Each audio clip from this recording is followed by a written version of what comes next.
Hello friends, EBC में आपका स्वागत है। और आज का जो हमारा टॉपिक है रजिस्टेंस के बेसिक क्वेश्चन। तो हमारा क्लास 6 चल रहा है, तो इस तरह के प्रॉब्लम हमने इसके पहले भी लिए थे। तो इस टाइप के सर्किट 3 मेथड से हम सॉल्व कर सकते हैं, जैसे आर इक्विवेलेंट मेथड से, एलसीएम मेथड से और परसेंटेज मेथड से। लेकिन हमें ये पता चला कि जब हम परसेंटेज मेथड से इस तरीके के सर्किट सॉल्व करते हैं तो कम टाइम में स्पीडली सॉल्व हो जाता है। लेकिन हमें कभी क्वेश्चन पेपर में स्टेप वाइज लिखने का काम पड़े, मतलब वो एक्चुअल स्टेप वाइज किस तरह से आंसर आते हैं, तो वो भी हमें पता रहना ज़रूरी है। इसलिए हम इस क्वेश्चन को भी 3 ही मेथड से सॉल्व करेंगे और देखेंगे कि इस सर्किट का आंसर आर इक्विवेलेंट कितना आता है। जैसे क्वेश्चन में पूछा गया है कि find the resistance between A and B. तो ए और बी इन सर्किट के बीच में अगर ये 4 रेजिस्टेंस को हम एक कर दे, तो एक करने के बाद इन टर्मिनल पे ए और बी पे कितना रेजिस्टेंस रहेगा, मतलब चारों को एक करके हमें एक ही रेजिस्टेंस निकालना है। तो इसको हम सॉल्व करके देखते हैं कि किस तरह से आएगा। तो अब हम इसको सबसे पहले मेथड से सॉल्व करके देखेंगे, मेथड 1 से, जो कि रहेगा परसेंटेज मेथड। तो परसेंटेज मेथड में हम क्या करते हैं कि जो भी रजिस्टेंस है उसको 100 को हम डिवाइड करते हैं। जैसे 100 को एक बार डिवाइड करेंगे 10 से, 100 को एक बार डिवाइड करेंगे 20 से, उसके बाद में 100 को एक बार डिवाइड करेंगे 50 से, उसके बाद में 100 को एक बार डिवाइड करेंगे हम 25 से। अब इसको सॉल्व करने के बाद एक बार हम 100 को और डिवाइड करेंगे, जो कि इसका जो आंसर आएगा, इसका जो आंसर आएगा, इसका जो आंसर आएगा और इसका जो आंसर आएगा, इन चारों को हम जोड़ देंगे और जोड़ने के बाद जो भी आंसर आएगा उससे हम 100 को डिवाइड कर देंगे, तो हमारा आंसर यहाँ पे मिल जाता है ओम्स में। तो हम देखते हैं अभी 100 को 10 से अगर डिवाइड किए तो आंसर आ जाता है 10 ओम। 100 को 20 से डिवाइड किए तो आंसर आ जाता है 5 ओम, ये 5 है। 100 को 50 से डिवाइड करें तो आंसर आ जाता है 2 ओम। 100 को 25 से डिवाइड करें तो ये आंसर आ जाता है 4 ओम। तो अब हम इसको जोड़ देंगे, तो जोड़ने के बाद जो आंसर है वो आ जाएगा 21।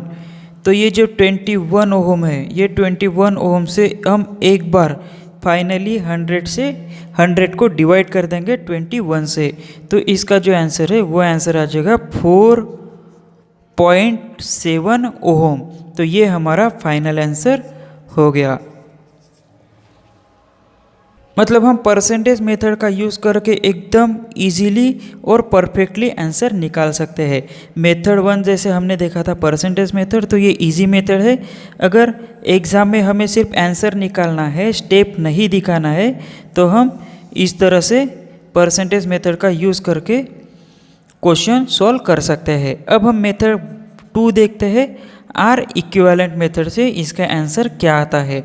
तो आर इक्विवेलेंट के लिए हमारे पास एक फार्मूला है, R1 into R2 divided by R1 plus R2। एक फार्मूला है हमारे पास इस तरह से। तो अब हम R1 इसको कंसिडर करते हैं और R2 इसको कंसिडर करते हैं। तो सबसे पहले इन दोनों के बीच का रेजिस्टेंस निकाल लेते हैं। तो R1 की वैल्यू है 10 ओम, R2 की वैल्यू है 20 ओम, और इन दोनों को हम जोड़ दें तो यह आ जाता है 30 ओम।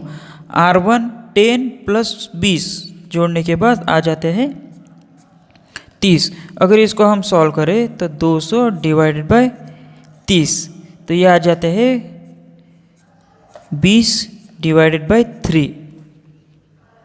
तो अब हम इसके डायग्राम भी यहाँ पे निकाल लेते हैं कि इन दोनों को तो हमने सॉल्व किया। अब हमारे पास रेजिस्टेंस बचे 3 इस तरह से, ये A और ये B। तो इसको हम सॉल्व किए, तो ये सॉल्व करने के बाद 20/3 आ गए, तो यहाँ पे लिख लेते हैं 20/3।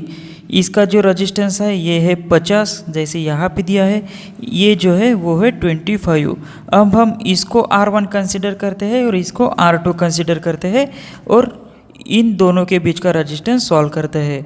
तो 20 जैसे R1 into R2, R1 plus R2, इसको हम सॉल्व करें तो 20/3 इंटू 50, इसको हम और सॉल्व करें, इसके एडिशन करें तो इसको हम सॉल्व करने के बाद इसका जो रेजिस्टेंस है वो आ जाएगा। तो इसको हम यहाँ पे रफली सॉल्व करके देखते हैं कितना आ जाएगा। तो इन दोनों का मल्टीप्लाई हो जाएगा तो ये आ जाएगा 1000 डिवाइडेड बाई 3, और इसको हम सॉल्व करेंगे तो 20 डिवाइडेड बाई 3 प्लस 50, इसके नीचे कुछ नहीं मतलब 1 है, तो हमको बेस सेम करना है तो 3 से इंटू कर देंगे और यहाँ पे से 3 से इंटू कर देंगे। अब हो जाएगा 1000 डिवाइडेड बाई 3 और 20/3 प्लस 150 डिवाइडेड बाई 3। अगर हम यहीं पे इसको जोड़ दें तो ये हो जाएगा 170 हो गया और बेस सेम रहेगा 3।